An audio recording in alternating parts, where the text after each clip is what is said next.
بسم اللہ الرحمن الرحیم۔ السلام علیکم۔ ہم جو کتاب پڑھ رہے ہیں اس کا نام ہے آداب انتظار امام عرفہ کی نظر میں، تالیف حمزہ کریم خانی صاحب، ترجمہ ذوالفقار علی زیدی اور حسین فاطمہ صاحبہ۔ یہ کتاب آپ کی خدمت میں کاشانہ بصیرت آڈیو بک سیکشن کی جانب سے پیش کی جا رہی ہے۔ اب ہم کتاب کا پارٹ نمبر 3 پڑھیں گے، ظہور کا زمانہ اور اس سے پہلے کے واقعات۔ آپ کو معلوم نہیں کہ دنیا کا مستقبل کیا ہوگا۔ ایک شخص بھی ایسا نہ ہوگا کہ جو امام حسین سے محبت نہ کرتا ہو۔ 50 سال پہلے سے شروع ہو کر جب تمہارے بچوں تک کا وقت آ جائے تو تمہیں معلوم نہیں کیا ہوگا، کیونکہ قرآن تمام عالم انسانیت کے لیے ہے۔ قرآن کا سورج نکلا تو اپنی شعاعوں سے سارے عالم کو اپنے احاطے میں لے لیا، لیکن اس کے باوجود بعض لوگ یہ کہتے ہیں کہ ہم مسیح ہیں یا یہودی ہیں، لیکن قرآن اس کی پرواہ نہیں کرتا، چاہے وہ مانے یا نہ مانے۔ خوشا حال ہو تمہارا کہ تم اقرار کرتے ہو اور اپنے میل و رغبت سے اس شراب کو چکھتے ہو، اور یہ ان کے حلق میں بھی زبردستی ان کے ہیں۔ ان قریب آوازیں بلند ہو جائے گی۔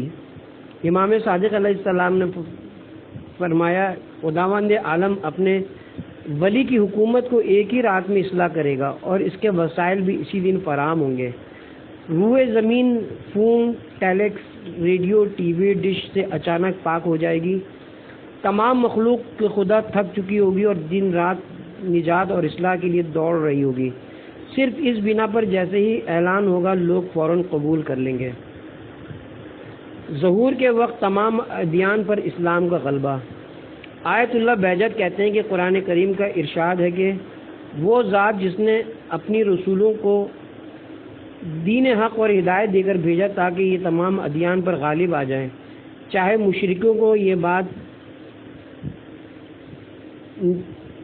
مشرکوں کو ناگواری کیوں نہ گزرے۔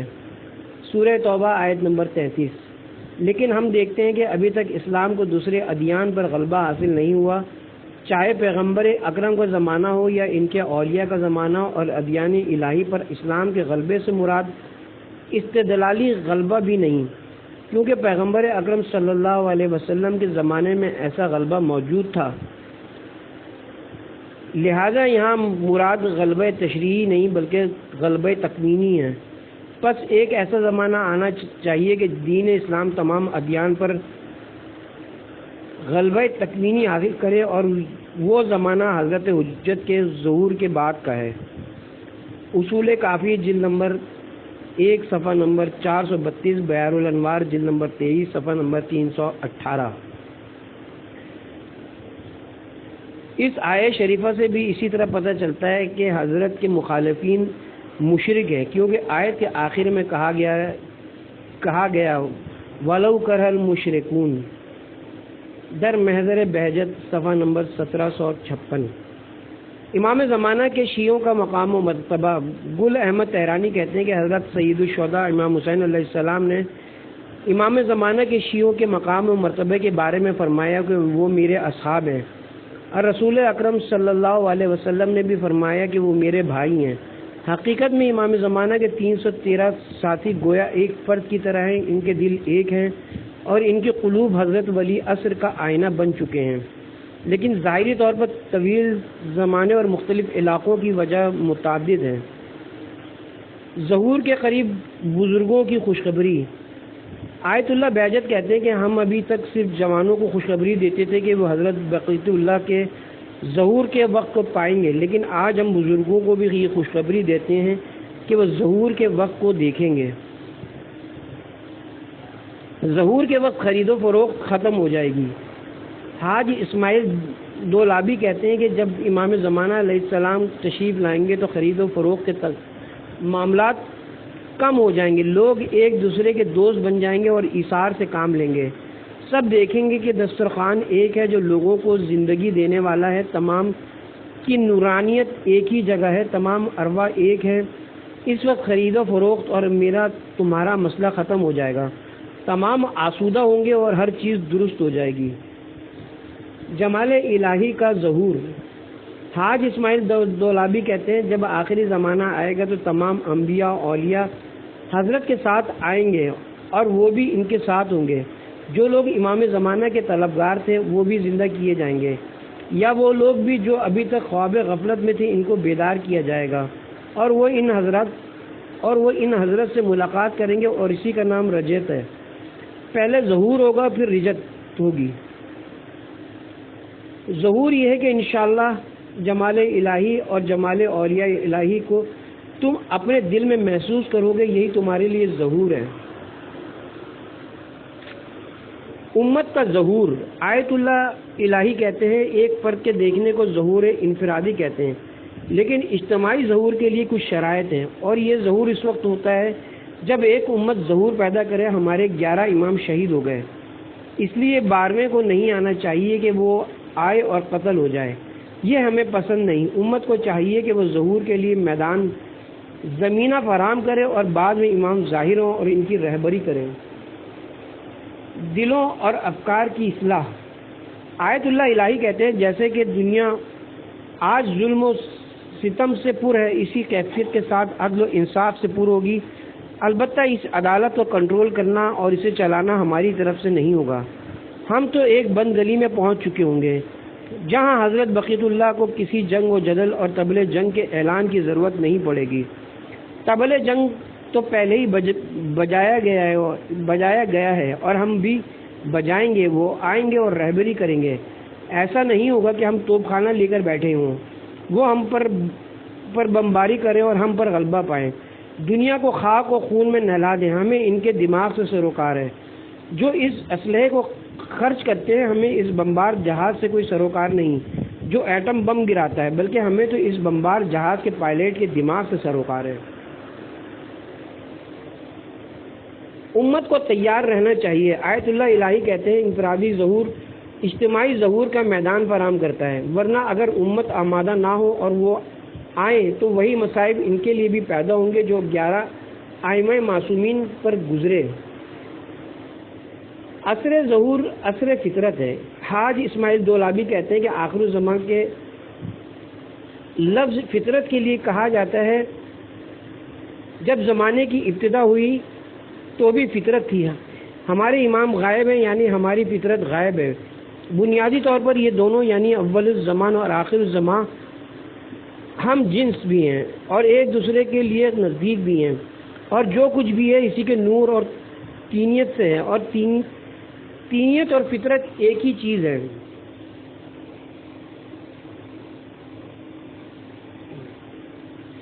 جب یہ دونوں پہلے آئے تو آدم آئے تھے، لیکن بعد میں لوگ سمجھ گئے اور انہیں چھوڑ دیا اور دنیا سب کچھ بھول گئے. جب یہ ہم تک پہنچے تو دنیا شورش سے پر ہو گئی. جب ہم امام غائب کہتے ہیں یعنی ہماری فطرت غائب ہے، یہ ایک الہی حکمت ہے کہ اسے اوروں نے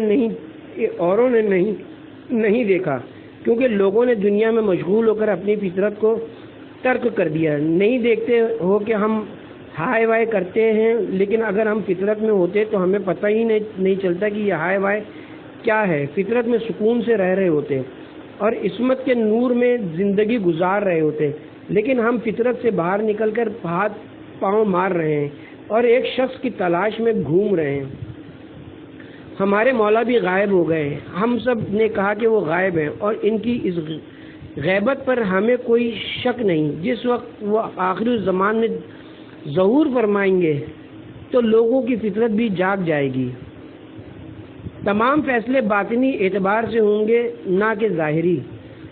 سید ہاشم حداد کہتے ہیں کہ جس وقت حضرت ولی عصر ظہور کلی فرمائیں گے تمام فیصلے باطنی اعتبار سے کریں گے نہ کہ ظاہری، جبکہ ظہور سے پہلے تمام اس بات پر مامور تھے کہ اپنے تمام فیصلے ظاہری اعتبار سے کریں، لیکن جب حضور ظہور فرمائیں گے تو باطن کے اعتبار سے فیصلے کریں گے. اور سب سے پہلے جو لوگ آپ کی بیعت کریں گے وہ عرفا ہوں گے جنہوں نے باطنی طور پر حضرت کو درک کیا ہے. کیا ظہور کا وقت نزدیک ہے؟ کتاب الواقع الحوائس کے مصنف حجۃ الاسلام والمسلمین شیخ محمد باقر نے ایک خواب کا ذکر یوں کیا ہے جسے انہوں نے مرحوم آیت اللہ سید محمد گل پگائنی سے سنا، وہ کہتے ہیں کہ حضرت آیت اللہ سید جمال گل پگائنی کے صاحبزادے حجت الاسلام سید محمد گل پگائنی نے کہا کہ میں نے اپنے والد مرحوم کو ایک رات خواب میں دیکھا، اس کمرے میں جہاں صرف ایک دری بچھی تھی اور کوئی دوسرا سامان نہیں تھا، وہ وہاں بیٹھے ہوئے تھے۔ میں نے کہا کہ بابا اگر پتہ نہیں ہے تو ہم بھی اپنے کام سے چلے جائیں۔ طالب علمی کا زمانہ پہلے اور آج بھی ایسا ہی ہے جیسے کہ آپ جانتے ہیں۔ میرے والد نے جواب دیا، بیٹے کچھ نہ بولو، ابھی حضرت ولی العصر تشریف لا رہے ہیں۔ چند لمحے نہیں گزرے تھے کہ میں نے دیکھا کہ میرے والد بزرگوار کھڑے ہوئے اور میں متوجہ ہو گیا کہ کل عالم کے محبوب امام مہدی علیہ السلام تشریف لائے ہیں۔ سلام اور جواب۔ سلام کے بعد میرے بات کرنے سے پہلے ہی ان حضرت نے فرمایا، سید محمد، تمہارے باپ کا مقام یہ چھوٹا سا حجرہ نہیں بلکہ ان کا مقام وہ وہاں پر ہے۔ ہاتھ سے اشارہ کیا جہاں حضرت نے اشارہ کیا تھا۔ جب میں نے اس طرف دیکھا تو وہ ایک عظیم عمارت و مجلال محل تھا جس کی صفات بیان نہیں کی جا سکتی۔ میں نے خوش ہو کر عرض کیا، یا ابن رسول اللہ، کیا آپ کے ظہور کا وقت نہیں آیا تھا کہ تمام لوگوں کی آنکھیں آپ کے جمال سے روشن ہو جائیں؟ امام نے فرمایا، ظہور کی علامات میں سے صرف حتمی علامات باقی رہ گئی ہیں، شاید وہ بھی عنقریب قلیل مدت میں پوری ہو جائیں، لیکن تم پر لازم ہے کہ ظہور کے لیے دعا کرو۔ رجت، ظہور امام و قیامت کے درمیان رجت۔ علامت طباطبائی کہتے ہیں کہ رجت کا دن دنیاوی نظام کا ایک ایسے دن کی طرف چلنے کے زمانے کا نام ہے جس میں خداوند عالم کی نشانیاں اپنے تمام معنوں میں ظہور کریں گی۔ ایک ایسے دن کا نام ہے جس میں خداوند سبحان کی نافرمانی نہیں کی جا سکے گی بلکہ خلوص کے ساتھ عبادت کی جائے گی۔ ایک ایسا دن ہے بعض ایسے لوگ جو مر گئے ہوں اور کسی اچھائی یا برائی میں مشہور تھے دوبارہ دنیا میں لوٹائے جائیں گے تاکہ حق و باطل کا فیصلہ ہو جائے، اور یہ معنی ہمیں سمجھاتے ہیں کہ رجت کا دن خود قیامت کے مراتب میں سے ایک ہے، اور رجت اپنے ظہور کے اعتبار سے قیامت کے برابر نہیں۔ رجت کے دن ایک حد تک شر و فساد کا امکان ہے، لیکن قیامت میں کوئی شر و فساد نہیں ہو سکتا۔ لیکن حضرت مہدی کے ظہور کے دن حق ظاہر ہو جائے گا، جبکہ ایک حد تک اس دن شر و فساد بھی ہوگا، اور اس بنا پر ہم یہ کہہ سکتے ہیں کہ ظہور مہدی کا دن بھی رجت سے متعلق ہے۔ البتہ اتنا فرق ہے کہ پہلے ظہور مہدی ہوگا، پھر رجت، اور ان دونوں میں حق ظاہر ہوگا جو ایک حد تک اس زمانے میں موجود تھا، لیکن رجت کے زمانے میں حق کے ظہور کے دن سے زیادہ واضح ہوگا اور اس میں فساد کمتر ہوگا، اور قیامت کے دن تو شر و فساد ہرگز نہیں ہوگا اور حق اپنے تمام معنوں میں ظاہر ہوگا۔ حضرت بقیت اللہ کا ظہور دنیا کا آخری مرحلہ ہے اور عالم آخرت سے متصل ہے۔ عالم دنیا یعنی فساد کا عالم، اور عالم آخرت یعنی فساد کے ختم ہونے کا دن ہے۔ رجت ظہور و قیامت کے درمیان کا دن ہے، اس بنا پر اس میں حق کا ظہور زیادہ اور فساد کم ہے۔ حضرت معصومین علیہ السلام کے نظریے کے مطابق ایام اللہ سے مراد ایسے ایام جن میں خدا کی خواہش کے مطابق زیادہ سے زیادہ عمل ہوگا 3 دن ہیں: ظہور مہدی کا دن، رجت کا دن، قیامت کا دن۔ جیسے کہ نظر آتا ہے یہ تینوں دن حقیقت کے اعتبار سے متحد اور واقعات ظہور کے اعتبار سے مختلف ہیں، جیسا کہ ائمہ علیہ السلام کی تفاسیر میں جہاں بعض آیات قیامت کے دن سے متعلق، بعض رجت کے زمانے سے متعلق اور بعض ظہور مہدی کے دن سے متعلق ہیں، اور ایسا دن بذات خود ممکن ہے اور اس کے انکار کرنے والوں کے پاس کوئی دلیل نہیں ہے۔ تفسیر المیزان جلد نمبر 12 صفحہ نمبر 23۔ رجت قرآن کریم اور روایات کی روشنی میں علامہ طباطبائی سے پوچھا گیا کہ کیا قرآن کریم میں کوئی ایسی آیت موجود ہے جو رجت سے مربوط ہو؟ انہوں نے جواب میں فرمایا، اس بارے میں کئی آیات موجود ہیں، جیسے اس دن ہر امت میں سے ایک گروہ جنہوں نے ہماری آیتوں کو جھٹلایا تھا محشور کریں گے تاکہ یہ تمام ایک دوسرے سے مل جائیں۔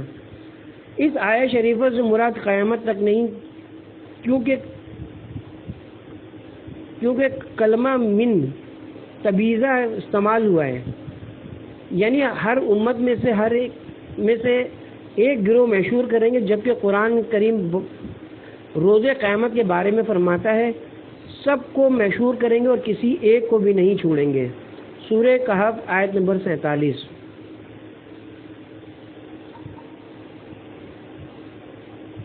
زیارت جامع میں رجعت کی تعبیر۔ علامہ طباطبائی سے پوچھا گیا کہ زیارت جامع کبیرہ میں یہ جملہ ملتا ہے کہ آپ کے لوٹ آنے پر ایمان رکھتا ہوں اور آپ کی رجعت کی تصدیق کرتا ہوں، اس جملے کا کیا مطلب ہے؟ علامہ نے جواب میں فرمایا یہ دو الفاظ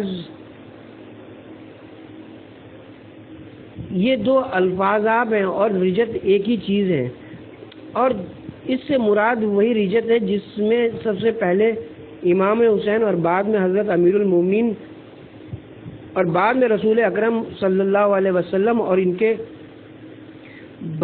کے بعد باقی تمام ائمہ لوٹ کر آئیں گے۔ رجعت کا مسئلہ اور لوگوں کی موت۔ علامہ طباطبائی سے پوچھا گیا موت کے بعد عالم برزخ میں منتقل ہونے کے بعد مادی دنیا میں لوٹ آنا کیسے ممکن ہے، اور رجعت کی روایات کی کیسے تصدیق کی جا سکتی ہے؟ یاد رہے کہ رجعت مذہب شیعہ کے خصوصی اعتقاد میں سے ہے اور اہل سنت اسے نہیں مانتے۔ اس کے جواب میں علامہ نے کہا مرحوم سید نعمت اللہ جزائری نے اپنی کتاب انوار النعمانیہ میں لکھا ہے کہ آیات و روایات و زیارت پر مشتمل 600 دینی نصوص رجعت کے بارے میں موجود ہیں، البتہ روایات ایک دوسرے سے ٹکراتی ہیں، لیکن مجموعی طور پر رجعت کے معنی مرنے کے بعد قطعی طور پر دنیا میں لوٹ آنے کا نام ہے، جیسے کہ قرآن کریم نے بھی موت کے بعد دنیا میں لوٹ آنے کی صلاحیت کیا ہے۔ جو رجعت کے مسئلے کی صحت پر گواہ ہیں ان میں سے ایک حضرت عیسیٰ علیہ السلام کے ہاتھوں مردے کا زندہ ہونا ہے، اسی طرح بنی اسرائیل میں گائے کا واقعہ بھی ہے، جیسا کہ ارشاد ہوا سورہ بقرہ آیت نمبر 72 اور 73 میں، جب تم نے ایک شخص کو قتل کیا اور اس کا الزام ایک دوسرے پر دینے لگے اور اللہ اس چیز کو ظاہر کرنا چاہتا تھا جسے تم چھپاتے تھے، پس ہم نے کہہ دیا کہ اس کے بعض حصے کو مقتول کے بعض حصوں سے لگاؤ تاکہ وہ زندہ ہو جائے، اور اسی طرح خدا مردوں کو زندہ کرتا ہے اور اپنی نشانیاں تم پر ظاہر کرتا ہے تاکہ تم عقل سے کام لو۔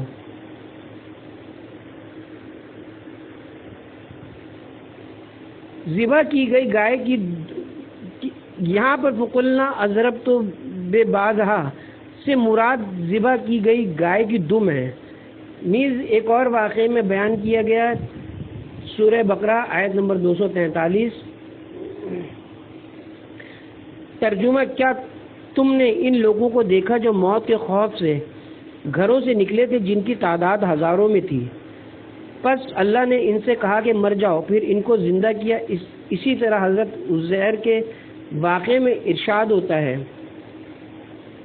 خدا نے انہیں 100 سال تک موت دی، پھر اس کے بعد انہیں دوبارہ اٹھایا۔ رجعت کے بارے میں بعض روایات یوں بھی ہیں کہ دنیا کی زندگی 1,00,000 سال ہے، جس میں سے 80,000 سال آل محمد کی حکومت ہوگی اور 20,000 سال دوسروں کی حکومت ہوگی، یہاں تک کہ اس کے بعد فرماتے ہیں کہ دنیا کے ختم ہونے میں 40 دن باقی رہ جائیں گے۔ دنیا کے ختم ہونے میں 40 دن باقی رہ جانے پر زمین حجت خدا سے خالی ہو جائے گی اور شورش اور فتنے دنیا کو اپنی لپیٹ میں لے لیں گے، اور 40 دنوں کے بعد سور پھونکا جائے گا اور قیامت برپا ہوگی۔ منتظرین کی اجتماعی رجعت۔ رجب علی خیاط کا عقیدہ تھا کہ امام زمانہ کے حقیقی منتظرین موت کے بعد ان حضرت کے ظہور کے وقت لوٹ آئیں گے اور امام کا ساتھ دیں گے۔ ان لوگوں میں سے بعض کے نام بھی لیے گئے ہیں جو اصل رجعت میں شامل ہیں۔ ان میں علی بن جعفر علیہ السلام جو قبرستان بہشت قم میں مدفون ہیں، اور مرزائی قمی جو قبرستان شیخان قم میں مدفون ہیں۔ تیسری فصل، انتظار کے آداب اور منتظرین کے فرائض۔ امام زمانہ علیہ السلام نے فرمایا ہم اپنے شیعوں سے کوئی چیز پوشیدہ نہیں رکھتے سوائے ان ناپسندیدہ چیزوں کے جو ان ناپسندیدہ چیزوں کے جو ان سے ہم تک پہنچتی ہیں، جن کی وجہ سے ہمیں ان سے امید نہیں ہے۔ بہار الانوار جلد نمبر 53 صفحہ نمبر 177۔ امام جعفر صادق علیہ السلام نے فرمایا، جو شخص یہ چاہتا ہے کہ وہ حضرت قائم آل محمد کے اصحاب میں شامل ہو، اسے چاہیے کہ وہ انتظار کرنے والا بنے، تقوی اختیار کرے اور اچھے اخلاق کا مظاہرہ کرے اگر وہ حقیقی انتظار کرنے والا ہے۔ امام تمہاری تلاش میں آئیں گے۔ آیت اللہ کشمیری کہتے ہیں کہ جب بھی تم متقی بن جاؤ گے تو امام زمانہ کی خدمت میں پہنچنے کی اجازت فراہم ہو جائے گی۔ علامہ طباطبائی کہتے ہیں اگر تم نیک بنو گے تو امام زمانہ تمہیں ڈھونڈتے ہوئے آئیں گے۔ زمانہ غیبت میں شرح صدر کا حصول۔ آیت اللہ نجف کہتے ہیں خدا کرے کہ ہمارا شرح صدر کے لیے کوئی راہ ہموار ہو، ہمارے مالک و وارث کے موقع میں ہمارے دلی حیرت برطرف ہو جائے۔ ظہور چاہے 1 گھنٹے کا ہو یا اس کے بعد کا مرحلہ تو روشنی ہی روشنی ہے۔ ظہوری ہمارے لیے روشنی ہی ہے۔ کیا کبھی ہم نے یہ سوچا ہے کہ اس مقصد کے لیے کوئی راستہ ڈھونڈیں؟ گویا ہمارے ائمہ نے اس مقصد کو ہمارے لیے اتمام حجت کر دیا ہے۔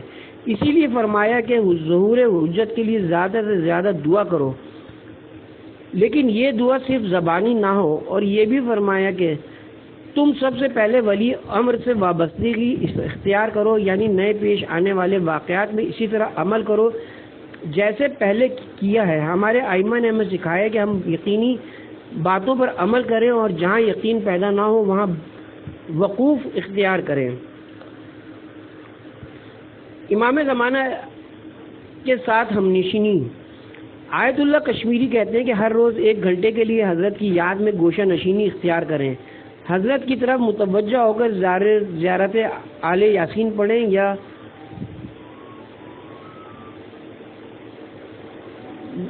زیارت یاسین کا زیادہ سے زیادہ ورد کریں تاکہ تمہیں امام زمانہ کی ہم نشینی حاصل ہو۔ امام زمانہ ہمارے اعمال کو باریک بینی کے ساتھ دیکھتے ہیں۔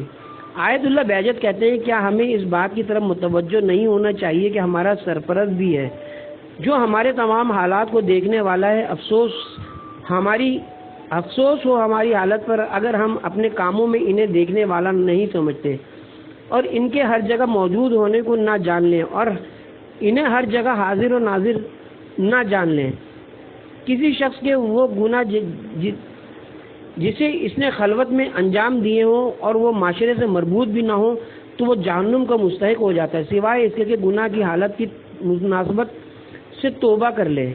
معاشرتی گناہوں کا انجام جو معاشرے میں تبدیلی کا سبب بنے اور نظام میں خلل ڈالے یا اسے ختم کر دے، یا حرام کو حلال کر دے، یا واجبات کو ترک کر دے، یا اموال کو چھینے کسی کی حق کی حرمت کرے اور پاکیزہ نفوس کو قتل کرے، مسلمانوں کا بے گناہ خون بہائے، ناحق فیصلے کرے تو کیا ہوگا؟ باوجود اس کے کہ ایک ایسے سرپرست کے ہونے کا عقیدہ بھی ہے جس کی صفت عین اللہ ناظرہ ہے۔ کیا یہ ہو سکتا ہے کہ ہم الہی منظر سے فرار اختیار کریں اور اپنے آپ کو چھپا لیں اور جو چاہیں بجا لاتے رہیں؟ ایسا ہوا تو ہم کیا جواب دے سکیں گے؟ تمام مسائل تو ان سے لے لیں اور دشمن کے فائدے کے لیے کام کریں، کفار اور بیرونی طاقتوں کے اہلکار بنیں اور ان کی مدد کریں۔ کتنا مشکل مرحلہ ہے۔ اگر ہمیں یہ مہارت حاصل نہ ہو کہ جب بھی ہم کوئی کام شروع کرنا چاہیں اور انجام دیں تو سب سے پہلے ان کی رضا اور ناراضگی کو مد نظر رکھیں، کیونکہ ان کی رضا اور ناراضگی ہر کام میں معلوم ہے اور واضح امور میں منتہی ہو جاتا ہے، اور غیر واضح امور اور شک کی جگہوں میں احتیاط سے کام لیں۔ انہی آخری ایام میں یہ اتفاق پیش آیا کہ ایک شخص تقلید اور صالح مرجع کے تعین کرنے میں شک و تردد میں مبتلا تھا۔ خواب میں اسے مطلوبہ شخص کا چہرہ دکھا کر معرفی کر دی گئی۔ یہ شخص نجف چلا گیا اور کچھ دن کوشش کرنے کے بعد اسے ڈھونڈ نکالا۔ اسی طرح ایک شخص کو بقا بر تقلید میت یا زندہ مجتہد کی طرف عدول و شک پیش آیا، وہ معصوم کی قبر پر گیا تو اسے آواز آئی باقی رہو۔ البتہ ان تمام واقعات کو جھٹلایا جا سکتا ہے، لیکن اتنا ضروری ہے کہ ان واقعات سے پتہ چلتا ہے کہ امام زمانہ ہم پر توجہ دیے ہوئے ہیں اور ہماری سرپرستی کر رہے ہیں۔ یہ نہیں کہا جا سکتا کہ امام ہمارے حالات سے مطلع نہیں ہے اور ہم ہر کام اور جو کچھ چاہیں آزادانہ انجام دیں۔ وقت ظہور، آیت اللہ انصاری ہمدانی سے پوچھا گیا کہ امام زمانہ کب ظہور فرمائیں گے؟ انہوں نے کہا اس وقت ظہور فرمائیں گے جب ان کا ظہور غیبت تمہارے لیے مساوی ہو۔ امام زمانہ کی خوشنودی کا معیار عمل ہے۔ آیت اللہ بہجت کہتے ہیں کہ معاشرتی امور میں ہمیں نہیں چاہیے کہ ہم دوسروں کو دیکھیں اور ہر کسی کی پیروی کریں، کیونکہ افراد معصوم نہیں ہیں، چاہے وہ کتنے بڑے یا معززی کیوں نہ ہوں، بلکہ ہمیں چاہیے کہ ہم دیکھیں کہ اگر ہم تنہا ہوتے اور دوسرے لوگ موجود نہ ہوتے تو ہم اس کام کو انجام دیتے یا نہیں۔ ہمیں دوسروں سے سروکار نہیں رکھنا چاہیے، ہمیں اپنے آپ کو اہل سنت سے قیاس نہیں کرنا چاہیے، ہمیں اپنے کاموں میں امام زمانہ علیہ السلام کی رضامندی حاصل کرنی چاہیے، سہم امام کے خرچ میں ہو یا دوسرے معاشرتی کاموں میں۔ یا ابو صالح المہدی کا ذکر، آیت اللہ کشمیری کی اہلیہ کہتے ہیں کہ آیت اللہ کشمیری بدھ کی راتوں کو مسجد سہلہ میں جاتے تھے اور مسجد کوفہ بھی جاتے تھے اور وہاں صبح کے اعمال بجا لاتے تھے۔ اس بارے میں جو چیز ہمیں سب سے زیادہ ہے وہ یہ کہ آپ اس دوران حضرت ولی العصر کو زیادہ سے زیادہ پکارتے تھے اور یہ جملہ اکثر بولتے تھے کہ یا ابو صالح مہدی۔ ان کے ایک شاگرد کا بھی یہی کہنا ہے کہ ہم اکثر ان سے یہ جملہ سنتے تھے کہ یا حجت الحسن یا حجت ابن الحسن ادرکنی۔ ثابت قدم رہنے والوں پر عنایتیں، آیت اللہ بہجت کہتے ہیں کہ موجودہ زمانے میں اس قسم کے نادر واقعات ہوتے ہیں۔ اگر ایسا اتفاق پیش آئے تو انصاف کا تقاضا یہ ہے کہ یہ وہ زمانہ ہوگا جو ظہور سے بالکل نزدیک ہے اور ظلم و ستم نے اسے تحت الارض لے لیا ہوگا۔ گمان ہوتا ہے، بلکہ گمان سے بھی بالا تر ہے کہ جو لوگ ظہور سے پہلے اپنے دین و ایمان پر باقی رہیں گے تو ان پر خاص لطف و عنایات ہوتی ہیں تاکہ یہ لوگ دین سے خارج نہ ہو جائیں، کیونکہ حضرت ولی عصر لوگوں کے پشت و پناہ ہیں اور جو لوگ آپ پر بھروسہ اور اعتماد کیے ہوئے ہیں وہ ایمان کے پہاڑ ہیں۔ گویا لوگ آپ کے ظہور کے نزدیک آزمائش کے بعد ایک الگ کیے جا چکے ہوں گے، یعنی جو آپ کی امامت کے قائل تھے ان کے مرتد ہونے کے بعد امام قیام کریں گے۔ یقیناً جو لوگ الہی آزمائشوں اور امتحانات سے کامیاب ہو جائیں گے تو حضرت ولی عصر کی طرف سے ان پر خصوصی لطف و عنایت ہوگی۔ ملاقات کے مسئلے میں احتیاط، آیت اللہ کشمیری نہ صرف یہ کہ خود امام زمانہ سے ملاقات کے بارے میں کوئی دعویٰ نہیں کرتے تھے اور یہ بہت نادر تھا کہ آپ کسی فرد کی امام زمانہ کے ساتھ ملاقات کی تائید کریں، یہاں تک کہ گزرے ہوئے لوگوں کے بارے میں بھی بہت احتیاط سے بات کرتے تھے۔ کئی دفعہ ہم خود گواہ ہیں کہ جب کوئی شخص آ کر امام سے ملاقات کا دعویٰ کرتا تو ابتدا میں آپ بہت تعامل سے کام لیتے تھے، یعنی غور و فکر کرتے تھے اور آخر میں فرماتے تھے کہ ایسے مسئلوں کو سنجیدہ نہ لو۔ حقیقت کے راستے میں ثابت قدمی، آیت اللہ بہجت کہتے ہیں بعض حیوانات جیسے شہد کی مکھی یا دودھ دینے والے جانور انسانوں کو فائدہ پہنچاتے ہیں، انسان کے لیے بھی یہ ممکن ہے کہ دین اور عوام کے لیے فائدہ مند بن جائے۔ اگر ہم اپنی استطاعت کے مطابق لوگوں کی ہدایت کے لیے کوشش کریں تو کیا یہ ممکن ہے کہ ہم عین اللہ ناظرہ یعنی امام زمانہ کی عنایتوں کا مورد قرار نہ پائیں؟ اگر ہم آپ کے نقش قدم پر چلیں، جیسے کہ ہمیں برا کہا جائے گا، گالیاں دی جائیں یا مذاق اڑایا جائے، تو بھی ہمیں غمگین نہیں ہونا چاہیے، بلکہ اس رائے حق و حقیقت میں ثابت قدم رہیں اور تمام ناپسندیدہ مواقع میں صبر و استقامت کا دامن تھامے رہیں۔ ملاقات کے مسئلے کو ان کے اہل لوگوں پر چھوڑ دو۔ آیت اللہ کشمیری کہتے ہیں کہ اگر ہم سنیں کہ فلاں نے امام سے ملاقات کا شرف حاصل کیا ہے تو اسے سنجیدگی سے نہ لیں، اور ایسے مسائل کو ان کے اہل پر چھوڑ دیں، کیونکہ اہل فن ہی یہ بہتر جان سکتے ہیں کہ ایک فرد جو ایسا دعویٰ کرتا ہے وہ شریعت کے معیار کے مطابق ہے یا نہیں، کیونکہ ہم تو ظاہری واقعے کو دیکھتے ہیں، لیکن ان لوگوں کے ہاتھوں میں آیتوں کے متون ہیں اور کلام اہل بیت سے مانوس ہیں۔ وہ لوگ اس دعوے کو پرکھتے ہیں اور اگر اس کے صحیح